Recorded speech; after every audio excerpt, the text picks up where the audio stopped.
Trois sports, un défi, un peu de sueur mais beaucoup de folie. C'est Triathlon Talk. Plonge dans l'eau, pédale comme un pro. Cours jusqu'au bout et garde le tempo. C'est pas toujours facile mais on en rigole. Bienvenue dans l'aventure Triathlon Talk. Et bien le bonjour très chers sportifs et sportifs du dimanche, j'espère que vous allez bien, que vous avez la maxi patate et que vous êtes en train de courir, rouler ou nager sur vos objectifs, mais en forme et en évitant évidemment les blessures. C'est le sujet de ce podcast. Comment intégrer le renfo, quel renfo intégrer et comment faire en sorte de pouvoir l'intégrer avec les grosses semaines de préparation qu'on se met dans la mouille sur une prépa full Ironman. Et aujourd'hui, en invité, j'ai Gauthier qui travaille chez Cap Prévention. C'est bien ça, Gauthier? Bonsoir à tous et bonsoir Benjamin. Merci déjà de m'avoir invité sur cet épisode de podcast. Et oui, c'est bien ça, du coup, je travaille chez Cap Prévention. Ouais, avec grand plaisir, merci. Merci beaucoup à toi d'avoir accepté cette invitation et du coup, ravi de pouvoir discuter un peu plus en détail de la planification du renforcement et on va bien discuter uniquement de la partie renforcement, comment l'intégrer dans des cycles de travail et c'est évidemment ta spécialité. Il me semble que tu travailles aussi avec un club de vélo à côté. Tu peux te présenter rapidement pour qu'on ait un ordre d'idée du niveau de compétence que tu as? Alors moi, de formation, je suis kiné ostéo. Et puis maintenant, j'ai une pratique totalement différente de cela, c'est-à-dire que j'ai plus de cabinet du tout. Donc j'exerce exclusivement donc, une partie de suivi de sportifs d'endurance, trail, triathlon, vélo à distance via Cap Prévention. Et une autre casquette où je suis responsable du pôle kiné ostéo et je chapeaute également avec ma collègue Sylvia la partie prépa physique au sein de l'équipe, une équipe professionnelle de cyclisme. Et donc voilà, j'ai beaucoup de sujets autour de la planification du renfort, que ce soit dans le vélo, dans le trail ou dans le triathlon. Donc évidemment, c'est un sujet qui me passionne et qui m'occupe bien chaque semaine, quoi.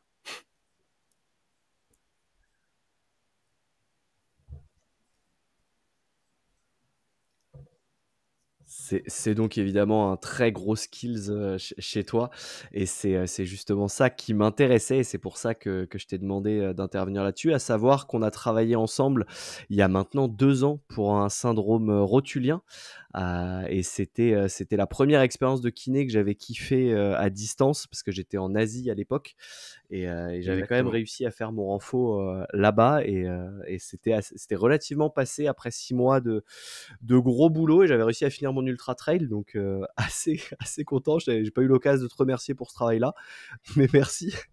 Mais écoute, avec plaisir. Même si je me rappelle que c'était pas simple de jongler entre tes bus de nuit, tes journées scooter et puis ton renforcement musculaire. Donc, Effectivement, les journées étaient denses et on a souvent fait du renfo dans des zones un petit peu aléatoires et attaqués par des chiens de temps en temps, c'est vrai, mais mais c'est ça ça faisait de la vie belles de images. route en Asie. C'est Exact. exactement ça. Du coup, rentrons tout de suite dans le vif du sujet, si tu le veux bien. Attaquons tout de suite. Comment est-ce que, globalement, sur les 6 mois de prépa, donc le but de ce podcast, c'est vraiment d'emmener les auditeurs sur ma préparation, les questions que je peux me poser, les problématiques que je rencontre sur la préparation de mon premier full Ironman, avec mes connaissances de coach évidemment à côté et toutes les questions de boulot transverse et de travail transverse qu'il peut y avoir où évidemment il y a des limites quand c'est pas mon cœur de métier. J'ai quelques notions de renforcement musculaire, mais évidemment ça reste beaucoup moins spécifique que de la kiné. Vous avez poussé beaucoup plus loin que moi là-dessus. Et l'idée, c'est donc de savoir dans cette préparation au cours de 6 mois, comment intégrer ponctuellement ou non, ou en cas de cycle, quel cycle faire, quels exercices faire, quelles blessures est-ce qu'on peut potentiellement croiser pour les plus courantes et comment les anticiper ou les soigner derrière, parce que le renfo est quand même à la base de tout mouvement. Et moi, j'aime bien dire qu'il faut être avant tout fort, il faut un corps fort avant de se lancer des objectifs sportifs derrière, quels que soient les objectifs sportifs, il faut être solide. Tu confirmes cette vision-là ou pas? Ouais, évidemment, je peux pas te dire le contraire. Mais après là, il y avait quand même beaucoup de questions, donc on va peut-être les prendre une par une. Mais évidemment que le Allons-y. renforcement dans une prépa maintenant, que ce soit une prépa marathon, une prépa Ironman, une prépa vélo, que ce soit une cyclo-sportive, une prépa trail, pour moi, c'est vraiment quelque chose d'indispensable. Après, on en reparlera. C'est une question aussi matérielle. Est-ce que tu as accès à la salle de sport? Est-ce que tu as du matériel chez toi? Tout ça, c'est des variables qu'il faut prendre en compte déjà de base pour faire au mieux après en fonction d'une, du temps que tu as alloué à ça et de deux, du matériel aussi que tu as à ta disposition. Et je rajouterais la motivation potentiellement chez les amateurs, c'est un énorme problème quand ils commencent, parce qu'au début on n'en a pas trop besoin, on pense qu'on est invincible, qu'on peut faire de son premier marathon sans renfort et puis après on enchaîne et généralement la blessure survient forcément au bout d'un temps. Mmh. Après, souvent, on dit en kiné, par exemple, qu'on revient plus fort après une blessure parce que justement, on s'est senti un peu invincible trop longtemps. Donc, on faisait pas forcément tout le temps attention à tous les à côté. Et c'est quand la blessure survient que là, on se rend compte que le sommeil, c'est important, la nutrition, c'est important, le renfort, c'est important, la mobilité, c'est important, les échauffements, c'est important. Tous ces trucs-là où qu'on peut au début dire, ça va, je me blesse pas, je peux continuer à courir. On fait pas trop attention. Une fois qu'on a eu une bonne blessure bien sérieuse, là, on met les choses en place et souvent, on revient plus fort qu'avant la blessure, quoi. Et donc, est-ce que pour toi, la blessure fait partie intégrante de l'évolution du sportif dans une moindre mesure, hein? Je ne parle pas forcément de la fracture de fatigue qui reste un cas extrême, mais une petite tendinite, une petite inflammation d'un muscle, d'un tendon, fait partie quand on cherche à augmenter, à aller notamment sur, du marathon, de l'ultra trail ou de l'Ironman, fait partie du process, que notre corps se renforce et commence à digérer de plus en plus de charges? Bah, évidemment que non, ça fait pas naturellement partie du process, mais c'est quand même, toi, par expérience aussi, tu dois te rendre compte, bien souvent quelque chose qu'on rencontre parce que, quand on augmente le volume, quand on cherche à tester, à repousser un peu plus loin ses limites, on va forcément flirter avec cette ligne d'entraînement, de surentraînement mécanique par rapport à une pathologie de surcharge. Donc ce qui est difficile, c'est de trouver sa limite parce que cette limite, elle est pas pareille en fonction de tous les athlètes. Et il y a aussi beaucoup, beaucoup de choses qui rentrent en jeu, que ce soit, tu vois, le contexte personnel, la charge mentale externe, la charge de travail, la récupération. Il y a beaucoup de choses qu'on ne maîtrise pas forcément parce qu'on n'est pas H24 sur le dos de l'athlète. Donc c'est des fois dur de trouver le bon dosage, mais je pense qu'avec un coaching à l'écoute avant tout de son athlète et une adaptation assez rapide de l'entraînement en cas de premiers vrais symptômes, on arrive quand même à éviter bon nombre de parties de bonnes blessures assez graves, quoi. C'est ça, tu as dit la clé, la vraie clé, c'est d'être à l'écoute mais que ce soit le coach avec son athlète ou l'athlète avant tout avec lui-même, qui soit à l'écoute de ses sensations et de ce qu'il ressent dans son corps. On le sait généralement quand on fait quelque chose de mal ou quand ça commence à tirer, après on décide de l'écouter ou pas. Généralement quand même, on a l'info un petit peu avant la blessure. Ouais, il y a toujours cette double écoute. Dans un premier temps, l'athlète, il va savoir ce qu'il a mal et qu'il devrait peut-être pas continuer à courir. Mais après, il faut peut-être aussi le choix de ne pas t'en parler. Et donc ça, quand tu l'entraînes et qu'il t'en parle pas, qu'il a mal quelque part, donc ça peut traîner un peu longtemps après, quoi. C'est ça. Et du coup, toi, là-dedans, comment est-ce que tu rentres le renfort?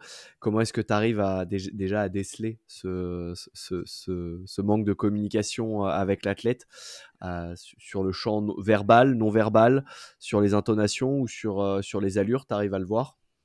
Non, ça c'est vraiment très compliqué, tu vois? Mais après, souvent ça te trompe pas au bout d'une semaine, 2 semaines, tu peux, continuer en tirant dessus, mais après la majorité des athlètes ne font pas ça non plus.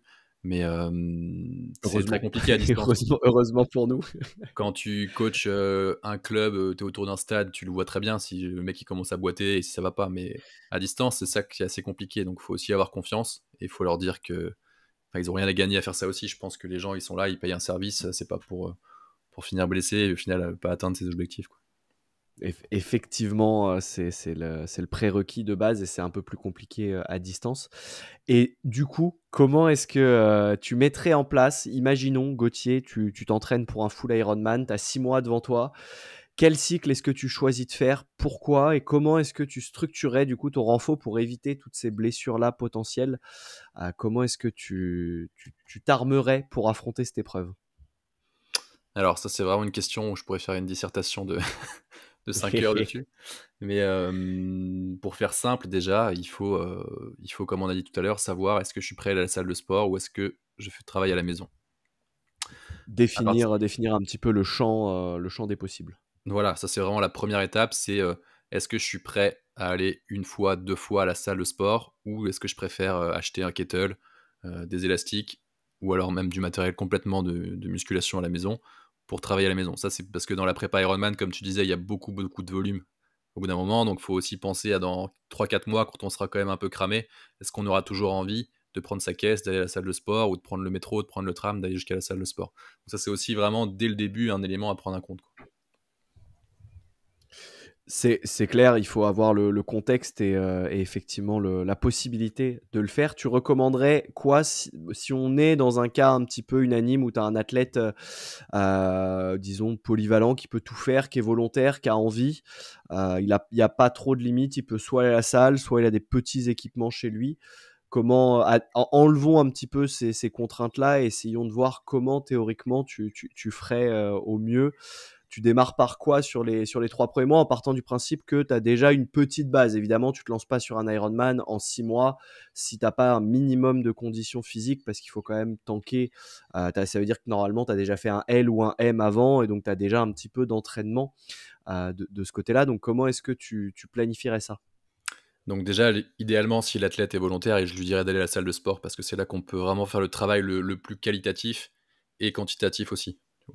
Donc après, par rapport à la phase de renforcement musculaire, je pourrais diviser vraiment en 2 parties.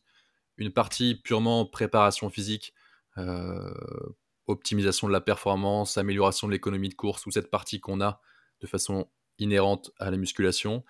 Et une autre partie après, vraiment prévention des blessures, et là, plus spécifique en fonction de chaque athlète. Donc tu vois, je sais pas si tu te rappelles un petit peu comment on avait travaillé chez Cap au début, c'est qu'on avait fait un bilan musculaire, de mobilité, enfin, on avait pas mal de tests pour vraiment voir tes forces et tes faiblesses.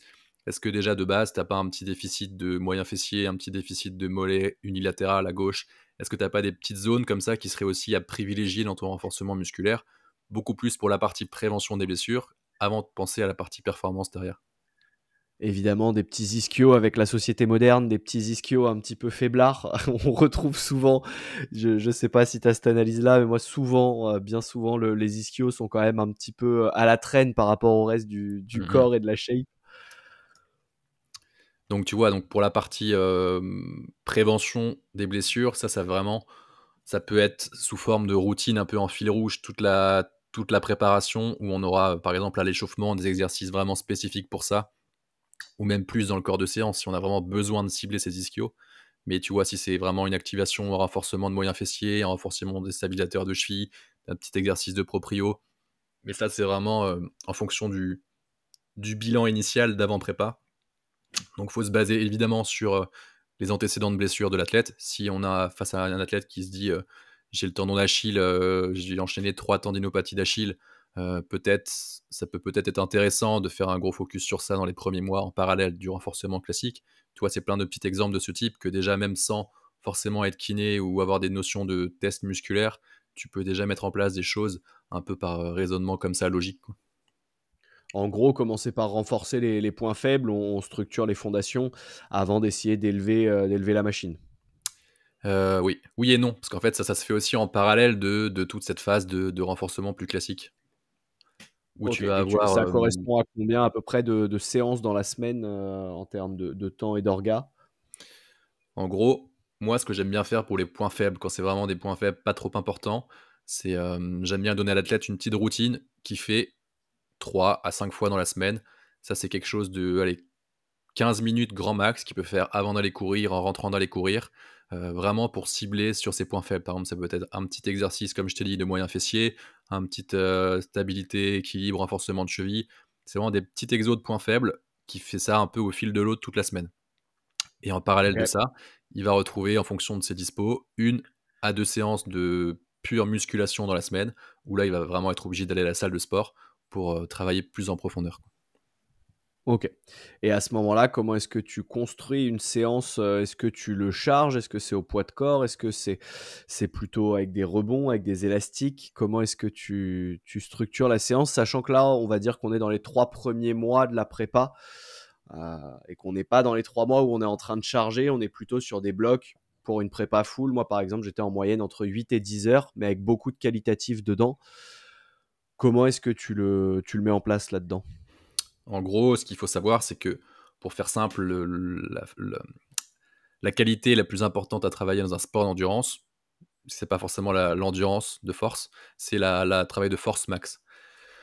Donc, sauf que pour arriver au travail de force max, qui se fait la majeure partie du temps avec des séries, des répétitions assez courtes et des charges assez élevées, on peut pas faire ça dès la première séance. Tu vois, tu te devines que tu vas pas mettre 100 kilos et faire du 3 reps dès ta première séance. Donc, au Non, préalable de ne ce faites cycle, pas ça. Ne, ne vous mettez pas sous 100 kilos à la barre au squat à votre première séance. Vous allez finir plié en deux. C'est pas une bonne idée. exactement. Donc, au préalable de ça, tu te doutes bien qu'on va avoir un cycle de plusieurs semaines. Tout dépend de l'expérience de l'athlète et de son ressenti. De 2, 3, 4 semaines de préparation à la force max, où là, on va partir sur des charges plus faibles, mais avec des répétitions un peu plus longues pour préparer le corps, que ce soit au niveau technique, au niveau musculaire, que l'athlète soit vraiment au clair avec les mouvements essentiels de muscu, avec un feedback vidéo assez régulier, tu vois. Par exemple, tu peux demander à ton athlète de se filmer sur ses squats, de se filmer sur ses soulevés de terre, pour qu'il te montre vraiment la technique qu'il a, pour être sûr que quand tu vas charger, il fasse pas complètement n'importe quoi non plus. Effectivement, la technique prime toujours en muscu au-delà du poids. Vaut mieux avoir une belle technique et charger un peu moins que charger au max mais avoir une technique dégueulasse, globalement. Ouais, exactement. Et en muscu, moi j'aime bien que tu vois, il y a deux citations qui sont vraiment importantes quand on pense à la muscu. La première, c'est que la qualité prévaut sur la quantité, très important. Ouais. Et la deuxième, c'est l'intention qui compte. Et c'est d'y aller, déjà. Ouais. L'intention, bah, ça peut être pour tout, ça peut être déjà d'y aller, et c'est aussi vraiment l'intention que tu vas mettre dans ton Dans exercice. chaque répétition, c'est ça. Imaginons, tu me fais je sais pas, de la pliométrie des sauts. Si tu sautes, mais sans y croire, en étant à 30% de ce que tu dois faire, ça sert à rien, tu vois. Tu nages entre deux zones, mais tu travailles pas à la qualité voulue. Et pareil sur un Alors squat, que si tu vas remonter de ton squat en étant en train de penser déjà à ce que tu vas manger ce soir, pas investi à 100% au niveau neuro là-dedans, t'as pas non plus trop d'intérêt, tu vois. c'est vraiment ça, je trouve, qui est dur dans la muscu, c'est cet investissement nerveux et mental où tu peux faire une séance où c'est cool la muscu parce que tu es moins fatigué que 2 ou 3 heures de vélo ou qu'une séance PMA, FTP, une séance VMA en course à pied. Ça t'épuise pas comme ça épuise sur cette notion d'endurance des autres sports. Mais par contre, tu finis quand même fatigué d'un point de vue nerveux et c'est important à prendre en compte parce que c'est un énorme stress effectivement pour rester concentré et faire, c'est pareil, sauter le plus haut possible, on le fait plus du tout. Il y a un saut normal, comme tu disais, et puis il y a essayer de faire un saut le plus haut possible, et c'est pas du tout le même travail musculaire derrière, mais c'est pas la même fatigue générée non plus. Comment tu Mhm. quantifies cette fatigue-là et cette charge-là, toi, nerveuse? Et ben c'est impossible. Enfin, c'est très dur en tout cas à quantifier la charge nerveuse, à part, tu vois, avec des questionnaires après que tu peux faire à J+1, J+2 après la séance, pour avoir un retour au niveau de fatigue nerveuse de ton athlète, quoi. En plus, bien sûr, de tous les facteurs que tu peux suivre maintenant, comme la VFC, la qualité des sommeils, la fréquence cardiaque de repos, toutes ces choses-là, mais c'est vraiment le ressenti de l'athlète post-séance qui prime, quoi. Donc la discussion essentiellement, et est-ce que du coup tu t'aides des courbatures pour ou contre à la fin d'une séance de force max? Bah, théoriquement, à la fin d'une séance de force max, t'as pas de courbature. Tu vas avoir les jambes vides à J+1, voire J+2, ça dépend des gens. Mais comme tu as déjà fait un bon cycle au préalable avant, tu vas pas avoir de courbature. Si tu fais avec des charges lourdes et des séries courtes. Par contre, bien sûr, si tu fais des séries jusqu'à l'échec, avec un poids plus léger, là, tu peux avoir des courbatures. Mais en théorie, si tu es assez régulier dans ton renfo, tu peux avoir des courbatures sur les premières séances et après ne plus trop en avoir, quoi. Ouais, donc plutôt éviter la courbature. La courbature, si tu fais de la force max, c'est plutôt un mauvais signe, sauf peut-être sur les premières séances, la première ou la deuxième, jusqu'à la deuxième, le temps d'intégrer le mouvement et la charge. Exactement. Et puis encore plus, tu vois, quand tu es en prépa Ironman où tu as beaucoup de volume, tu dois enchaîner beaucoup d'entraînements, tu peux pas non plus te permettre d'avoir une séance le mercredi qui te détruit pour les 3, 4, 5 jours de la semaine après derrière, quoi. Parce que Ouais, sinon, bah, il faut effectivement pouvoir relancer. Et du coup, question intéressante, dans une semaine de 8-10 heures, moi, sur les 3 premiers mois, je vais prendre mon exemple, comme ça on a des chiffres. J'étais entre 8-10 heures, j'avais environ une séance PMA, une séance FTP pour le vélo et une séance sortie longue, une séance VMA intensif, une séance VMA extensive et une sortie longue, et une séance de natation qualitative technique. Comment est-ce que tu l'insères là-dedans? À quel moment? Est-ce que plutôt avant la VMA intensive, après la VMA intensive, extensif? Tu la colles à de la PMA, de la FTP? Comment est-ce que tu insères dans un planning qui est effectivement déjà chargé cette séance de force max?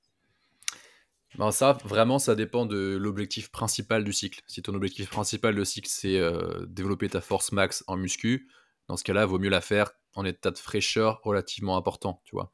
Donc plutôt avant tes séances intenses ou un peu plus à distance, quoi.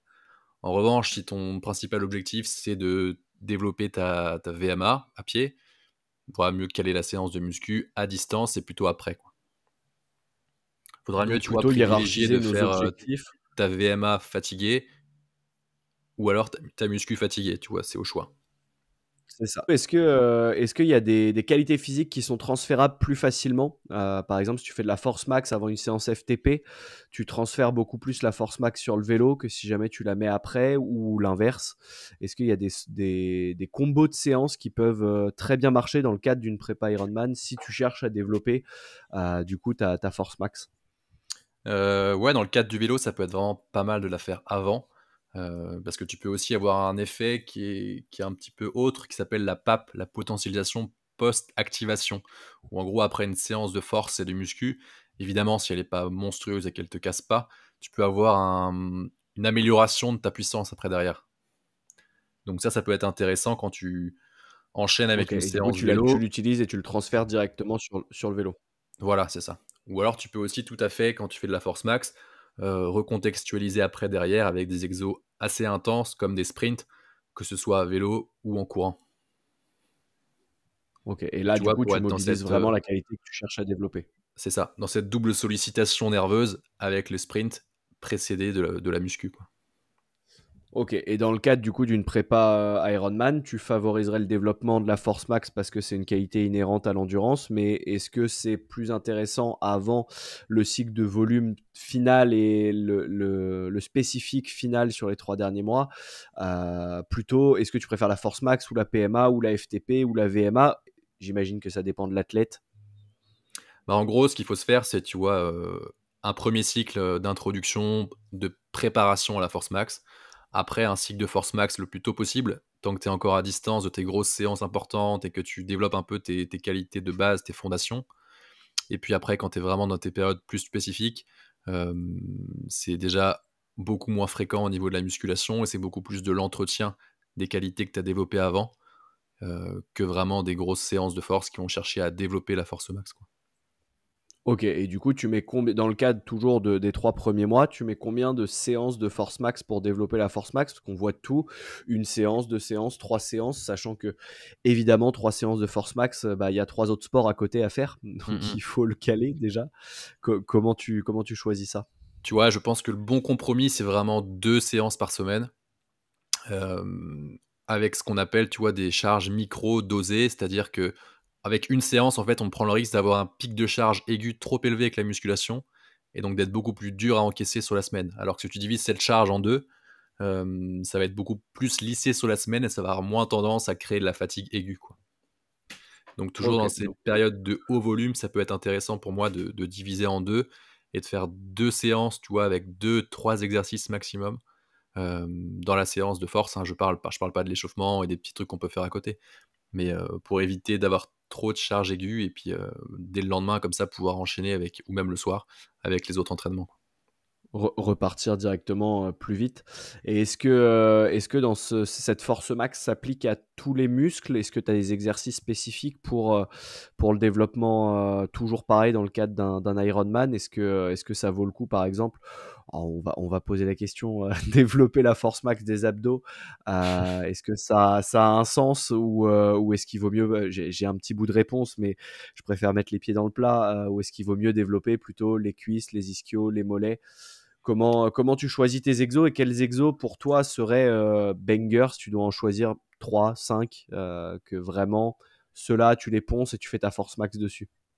Ouais, je pense que c'est plutôt ça qu'il faut se dire. Évidemment, les abdos, ça peut être très joli sur la ligne d'arrivée si la trifonction est ouverte, mais ce sera pas ça qui va te faire, réussir ton Ironman. Donc tu vois, c'est assez simple en fait. Tu peux garder, comme tu dis, 3 à 5 exercices et puis répéter, augmenter la charge et répéter ces exercices-là, tu vois. Donc il y a les classiques, ça va être le squat, que ce soit back squat ou front squat, le split squat, tu sais, avec la jambe derrière sur une box, Ouais. le hip thrust et les soulevés de terre et les mollets, calf raise. Je dirais que ceux-là, c'est vraiment les essentiels. Et après, tu peux rajouter des variantes autour de ça, mais si déjà tu fais cette base-là, euh, tu vas Si pas déjà être tu as loin fait ta de... force max là-dessus et que tu les maîtrises, tu as déjà un petit peu de temps et tu as déjà glow up en termes de performance Ouais, avant d'aller exactement. complexifier avec des, des mouvements beaucoup plus compliqués. Je vois, il y a des élastiques en balance où tu es en Ouais, non. équilibre précaire avec des grosses charges. Mollo, commencez par un bon squat bien maîtrisé sous 100 kilos une fois que vous avez fait la zone de préparation, mais évidemment, favoriser les exos simples et bien faits, comme tu le disais. La qualité prévaut toujours sur la quantité faite. Et ça, je pense que c'est important de ne pas l'oublier, surtout quand l'énergie est comptée en prépa triathlon. Il faut la mettre au bon endroit. Ouais, exactement. Globalement, ça, c'est pour les 3 les 3 premiers mois. Comment est-ce que tu entretiens ces qualités physiques? Donc tu fais tes 3 mois d'entraînement avec le développement de tes qualités. Tu as choisi si tu fais ta VMA, ta PMA, ta force max ou de la vitesse ou de la technique en natation. Peut-être plusieurs de front en fonction de comment tu organises ta semaine et du temps que tu as à dispo.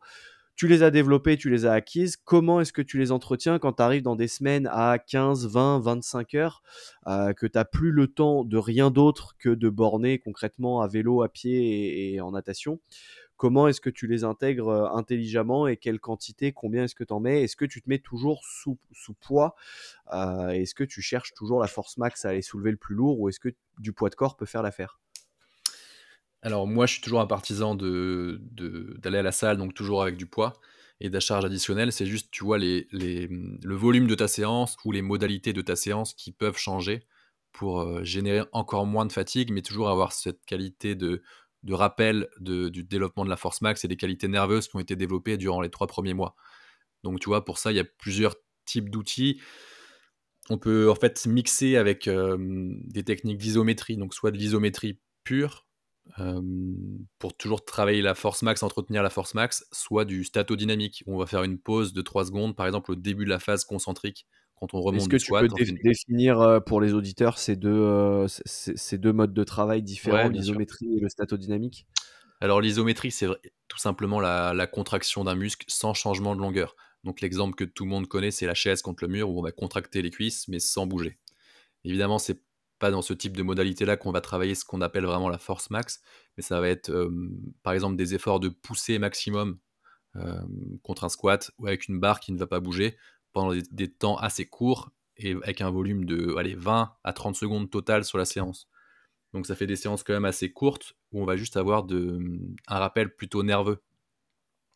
Alors que d'un autre côté, le statodynamique, donc ça va être un mode mixte où on va faire par exemple sur un squat la descente vitesse normale. Au début de la phase concentrique de remontée, on va faire une pause 3 secondes, puis on va finir le mouvement. Et ça se fait avec des charges, 70 à 80% euh, du poids qui se mettait avant à force max. Donc ça te permet de toujours d'entretenir ce facteur nerveux, de continuer à faire tes exos de renfort, mais sans engendrer trop de fatigue. Donc c'est parfait pour les phases intenses ou pour les phases d'affûtage. Ok, et du coup, tu en mets tous les combien ça d'exercices comme ça? Tu gardes combien de Là, séances tu vois, dans ta sur les semaine? rappels, tu peux être plus léger. Tu peux rester une fois tous les 10 jours, une fois tous les 15 jours. Mais il faut pas trop aller au-delà parce qu'après, au-delà de 15 jours, tu vas commencer 15 jours, 3 semaines, grand maximum, tu commences à perdre après les qualités de force que tu as développées et que tu as mis du temps à développer pendant l'hiver, quoi. Malgré le fait que tu es quand même à 15 heures, 20 heures de sport Ouais, derrière, c'est ça qui est fou avec la muscu, c'est qu'il faut la motivation pour y aller et il faut la motivation pour y rester c'est ça. aussi. Parce qu'en fait, les qualités de Ouais. force max, tu peux pas vraiment les développer dans les filières aérobie, que ce soit sur ton vélo ou en courant. Les forces max pures, tu peux la faire vraiment que à la salle de sport. Ouais, il faut, par force max, on entend vraiment soulever le plus lourd possible. C'est pour ça qu'on parle que de 3 reps avec 2 répétitions de réserve à peu près, j'imagine. Ouais, T'es une à pas, 2. t'es pas à l'échec. Tu vois, la force max, comme tu dis, on peut aller jusqu'à 6 reps avec voilà, 1 à 2 répétitions en réserve. Tu vois, donc Ouais, il faut toujours garder de la réserve et c'est là où on parle pas d'échec. Et du coup, on peut arriver sur des très très gros poids. Il me semble, je sais pas si tu l'as, mais je crois que Mathieu Blanchard, ça m'avait fait marrer, développe un truc genre 250 kilos en squat, en force max, pour donner un ordre d'idée de la ouais, machine j'ai pas que entendu c'est. la stat, mais je pense pas qu'il fasse ça en squat complet. Ça doit être peut-être du demi-squat ou du quart de squat, quoi. Potentiellement, mais S'il le fait en full squat, respect à poids lui, mais maximum. j'ai besoin d'avoir. Il serait aussi bodybuilder à côté, C'est ça. finalement. J'ai la moitié de l'info, donc je ne vais pas pouvoir te confirmer ou t'infirmer ça, mais toujours est-il qu'il travaille et qu'il a généralement, les pros ont une énorme aptitude à la salle et il n'y a pas un mec qui fait des gros chronos sans aller se tuer sous poids. Ou en tout cas, j'en connais très très peu. Peut-être que tu as des contre-exemples, évidemment, il y a toujours le 1% de contre-exemples.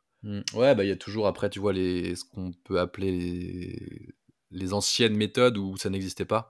Donc il y en a qui restent plutôt sur ces méthodes, ces approches d'entraînement-là et qui sont pas forcément familiers avec la salle de sport. Après, c'est une vision de concept de l'entraînement, comme peut y en avoir beaucoup aussi en entraînement classique. Donc, Oui, tu vois, on se situe chacun. évidemment dans une conception européenne, voire très française, parce qu'il y en a même au sein de l'Europe, il y a plusieurs manières de s'entraîner. Et même les Chinois jurent que par le volume et très peu la muscu. C'est intéressant. Ils en mettent partout tout le temps. Les Norvégiens avec le fractionné du matin et du soir, le fameux double frac à la journée qui serait, c'est marrant à voir, mais effectivement, on se situe dans ce cadre-là de notre vision française, on va dire. Est-ce que c'est américaine aussi? Ça, je sais pas. Je sais pas. Après, tu vois, Potentiellement. le volume, c'est sûr que ça reste un facteur numéro un de progression et dans les sports d'endurance, mais je pense que tu peux gagner en ajoutant de la musculation, que ce soit sur la prévention des blessures et des facteurs nerveux que tu n'aurais pas développés aussi en endurance, quoi. Et directement lié au watts que tu peux développer en vélo aussi, Exactement. directement là-dessus. Ok, bah écoute, c'est clair pour la gestion du planning et pour le renforcement global de quoi choisir et quand le mettre globalement. Et en Et gros, est-ce tu que, vois, juste attends, dis-moi. pour rebondir sur ça, c'est vraiment ce que j'ai présenté là, quelque chose un peu d'idéal, et on parle que de la force, mais évidemment, tu peux faire aussi beaucoup autre chose. Mais là, niveau volume, je pense pour un amateur et pour quelqu'un qui s'entraîne déjà 20 heures semaine, ça sert à rien de vouloir forcément développer d'autres qualités. Si déjà il entretient sa force max dans seconde partie d'entraînement, ce sera déjà très bien à mon sens. Je te rejoins là-dessus à 100%. Chercher à tout faire, ça revient à ne rien faire et on rejoint la qualité au-dessus de la quantité. Mais pour des sports d'ultra-endurance et d'endurance, il faut évidemment de la quantité parce que tu prépares pas un Ironman en courant 2 fois 5 km dans la semaine ou un ultra-trail Évidemment. en courant 2 fois 5 km. Ça n'aurait pas de sens là-dessus.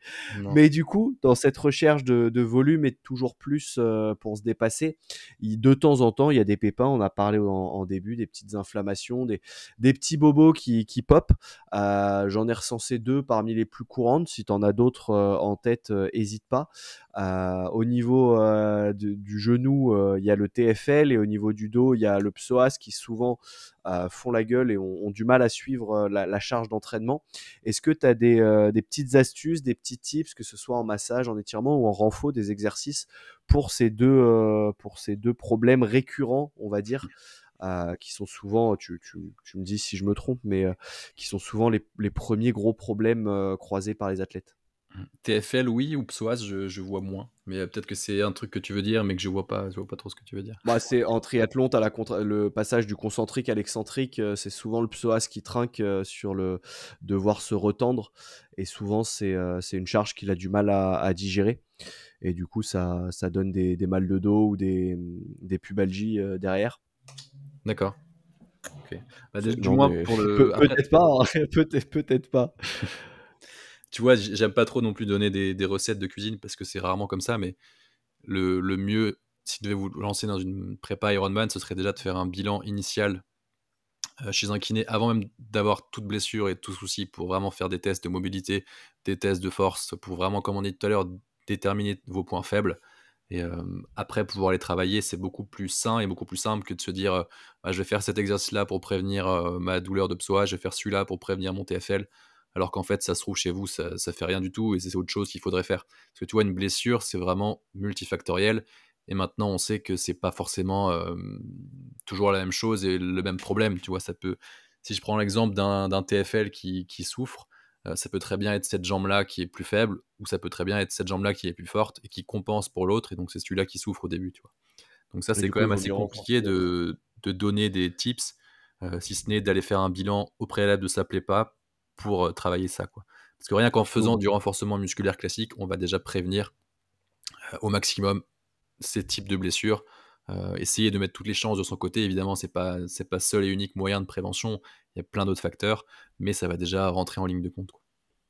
et donc, du coup, pour le mot de la fin, tu dirais que globalement, la kiné, c'est en prévention et c'est pas ça peut servir évidemment une fois qu'on est blessé pour aider à revenir plus rapidement, mais c'est avant tout en prévention et même le renfort est avant tout un outil préventif. Ouais, évidemment, tu as une énorme partie là-dedans en prévention. Après, attention, c'est comme j'ai dit, c'est pas l'unique moyen de prévenir les blessures. C'est vraiment un continuum avec plein d'éléments qui rentrent en compte. C'est pas parce que je fais du renfo que je peux faire n'importe quoi à côté aussi en entraînement ou ne pas dormir On la est nuit ou etc. Tu vois, C'est ça, c'est pas si non tu te plus. peintes la gueule tous les jours à 20 heures semaine, à un moment, il y a un problème. Voilà, c'est un des facteurs, c'est un facteur important, mais c'est pas non plus le seul facteur qui va vous permettre de ne pas vous blesser. Et pour C'est ça, c'est compléter ce un que levier sur j'ai. lequel on peut avoir la main, c'est un des leviers, mais c'est en aucun cas le seul et l'unique. Exactement, ouais. Et puis, on a pris l'exemple dans ce podcast de l'athlète qui va à la salle, mais déjà de base, si vous avez un kettlebell à la maison et que vous faites des exercices qu'on peut appeler de la PPG ou du renforcement un peu au kettlebell, c'est déjà mieux que de rien faire, évidemment. Donc, moi, je peux que vous Même au encourager poids à de en faire, corps, même au évidemment. poids de corps là-dessus, si on étire le nombre de personnes qui peuvent pas enchaîner 30 squats, même pour chez certains sportifs d'endurance ou 10 pompes, ça peut être cool déjà de commencer par se renforcer Ouais, là-dessus. carrément. Les pompes au niveau de la natation, ça peut être cool de réussir à faire plus de 10 pompes. Ça donne toujours une petite base de renfo et c'est mieux que rien, évidemment. C'était dans le cadre de ma prépa pour un full Ironman avec, voilà, on a pris un petit peu un cliché effectivement dans l'athlète. Mais c'était aussi parce que sinon, si on rentre les détails de chaque athlète, après, c'est le principe de la personnalisation. C'est ce que vous proposez chez Cap. Je mettrai le lien en détail de la bio. Je remettrai, vous avez aussi un podcast si vous voulez pousser plus loin sur chaque pathologie ou sur chaque détail d'entraînement. Où vous prenez le temps de détailler beaucoup plus tout ça. Donc je mettrai tout, vous retrouverez tous les liens dans la barre de description directement en dessous de ce podcast, peu importe où vous l'écoutez. Et puis sinon, ils peuvent prendre directement contact avec vous sur Insta, Cap tout court maintenant d'ailleurs. Cap tout Vous avez court, ouais. changé le nom. On a C'est changé de pas, alors nom. c'est pas Cap tout court, c'est Cap. Point. Il Ouais, y a pas, Cap écrivez vide. pas Cap tout court dans la barre de recherche, vous allez Mais pas si vous trouver. tapez Cap Prévention, je pense que vous devrez toujours nous trouver. Encore, ouais. Mais parce que vous avez changé le logo et le branding qui est très stylé Ah bah, merci. d'ailleurs. Mais voilà où vous retrouvez. Merci beaucoup pour avoir répondu à toutes ces questions et pour ce temps d'échange, Gauthier. J'espère que ta prépa à toi se passe bien et que le taf roule de l'autre côté. Sans jeu de mots, évidemment. Bah évidemment. Merci à toi C'est pour ça, tu l'accueil et as pour eu cet ce échange. plaisir. C'était très cool. On aurait pu rester des heures parler de ça, mais je pense que voilà, c'est important de faire les choses simplement, sans se prendre trop la tête, et puis et de façon cadrée, quoi. C'est ça le plus important aussi. Exactement, tu as tout résumé, c'est parfait.